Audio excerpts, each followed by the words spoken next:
In this video, I'll be showing you how to install YouTube on your laptop or PC. It's a very simple method, so if you find this video helpful, be sure to drop a like and subscribe. But anyways, getting into it, all you firstly want to do is go over to your browser of choice. I'll be using Google Chrome for this, and I think Google Chrome is definitely recommended for this, so definitely, if you haven't installed Google Chrome, go ahead and download that. Now, once you're on it, all you got to do is go to these little dots right here. Then just go ahead and open up YouTube on the browser because you're going to need the browser version to then download the application. So once I'm here, on the top right, I'm going to see these three little dots. Now, towards the bottom, I'm going to see cast, save, and share. Then all I got to do is, once I'm hovering over it, go to install YouTube.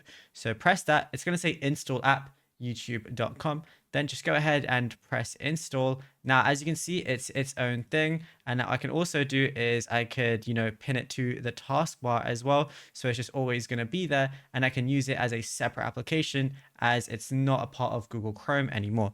Now, it's as simple as that. Now, if you found this video helpful, drop a like and subscribe and check out our other videos on this channel.